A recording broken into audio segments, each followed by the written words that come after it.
Hey y'all, it's entry number 14 of this offseason series where we discuss a different player's fantasy value each day as a group.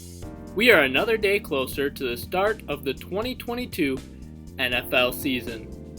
Each day we'll drop a name, go through some positives and some concerns of their fantasy profile, and then I'll give my personal opinion at the end. Today's discussion will be on Javonte Williams, running back, Denver Broncos. We'll start with some of the positives from Javonte Williams' fantasy profile. To start, we have to talk about how he's a yards after contact beast. Javonte Williams had 460 yards after contact, 2.3 per rushing attempt during the 2021 NFL season according to Pro Football Reference. This ranked 9th in the league. He also led the NFL in broken tackles in 2021 with 31 according to Pro Football Reference, and posted one of the highest broken tackle percentages in the league at 21.7% according to RotoWire. He's clearly got a lot of talent, and it's very encouraging to see that he's already among the best in the league in this department. Next up on the positives for Javonte Williams' fantasy profile is the fact that he's a dual threat back. During the 2021 NFL season, Javonte Williams showed that he's capable both on the ground and through the air. On the ground, he put up 203 carries, 903 rushing yards, and 4 rushing touchdowns. And through the air, he put up 43 receptions on 53 targets for 316 receiving yards and 3 receiving touchdowns. By being a threat on both the ground and through the air, it makes Javonte Williams a little less reliant on game script compared to some other running backs and raises his fantasy floor and ceiling. The last major thing I like about Javonte Williams' fantasy profile is that he's got a running back friendly coach. Last year's offensive coordinator, Pat Shurmur, had a pretty good track record with fantasy running backs. So when we initially heard that the Broncos were going to shake up their coaching staff, it was easy to think that Javonte Williams' fantasy value could drop. But when the team hired former Green Bay Packers offensive coordinator Nathaniel Hackett to be their new head coach, these fears were alleviated a little bit. Over the course of his career as an offensive coordinator, Nathaniel Hackett has done a great job providing opportunities to his running backs on the ground, as well as through the air. Some people may worry about some of his past tendencies to go with more of a running back by committee approach on the ground, but it's important to remember that despite this, his offense produced top 10 fantasy back seasons on a few occasions from guys like Aaron Jones and Leonard Fournette in the past. And he does this because his team runs the ball a lot in general. Moving on to some of the concerns with Javonte Williams' fantasy profile. For starters, we have to talk about how the team is bringing back Melvin Gordon. The Denver Broncos decided to bring back the 29-year-old Melvin Gordon this offseason on a 1-year deal. Melvin Gordon has seen 160 or more carries and caught at least 28 passes in every season he's been in the league. And in 2021, he had 203 carries, 918 rushing yards, 8 rushing touchdowns, 28 receptions, 38 targets, 213 receiving yards, and 2 receiving touchdowns. After this signing, Javonte Williams commented saying, "The way we were last year, I think we'll be the same way this year. Everything will be good. We're just trying to win games." So this very well could be a running back by committee again in 2022. The next concern with Javonte Williams' fantasy profile is his 2021 week-to-week inconsistency.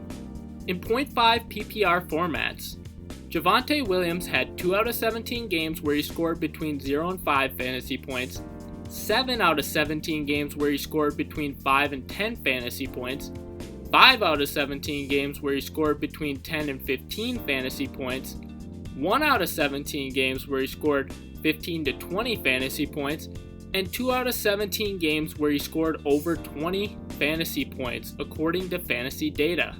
While it's easy to excuse this inconsistency As to him being a rookie, it's still a little worrisome to see he scored under 10 fantasy points in over half his games last year.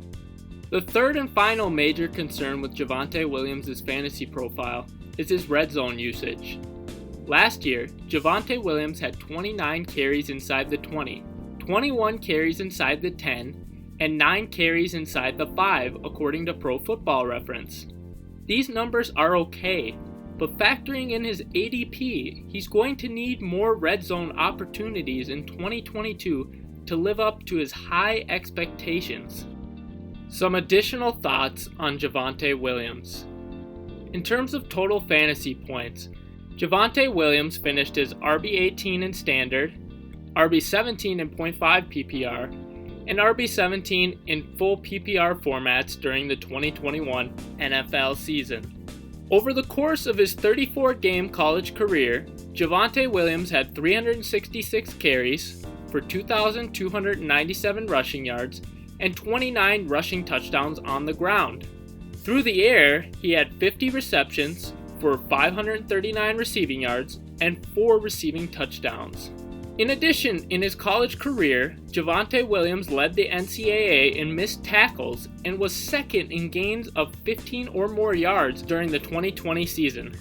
He also broke the most tackles in college football with 75 and posted the 4th most yards after contact of 831 in his 1,445 scrimmage yard season in 2020. Offensive line. At the end of the 2021 NFL season, the Broncos' offensive line ranked 19th according to Pro Football Focus.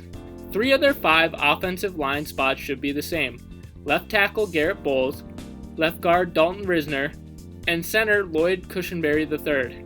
The other 2 spots will change in 2022. In addition, it's worth noting that in the coaching staff shakeup, the Denver Broncos decided to move on from their offensive line coach, Mike Munchak, who is widely regarded as one of the best offensive line coaches in the league, to bring in Butch Barry. The Denver Broncos made a huge move to acquire quarterback Russell Wilson this past offseason, and he should be the best quarterback the team has had since Peyton Manning.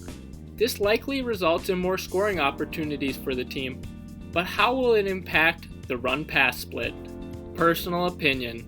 Javonte Williams is going off the board as RB13, about pick 25 overall, on ESPN, and RB9, about pick 16 overall on Yahoo right now. I think that he's a good value at this spot. A lot improved in his situation, and he's got the type of fantasy profile that generally projects well. He's young, he's a dual threat, he's got an RB-friendly coach, good yards after contact, and a lot of other traits. His biggest concern is probably Melvin Gordon. Gordon has been very reliable in the past and played great last year, but there's a very real chance that he falls off the running back cliff this year, since he's 29 years old and has 1,761 touches at the NFL level under his belt. If you are a strong believer in the age 28 running back cliff and or the 1,800 touches cliff for running backs, Javonte becomes a lot more appealing for this year. If you think that Gordon will avoid the cliff a little longer than the typical running back, then it makes sense to be lower on Javonte. I'm a Javonte believer and will probably have him in quite a few leagues if his ADP stays the same.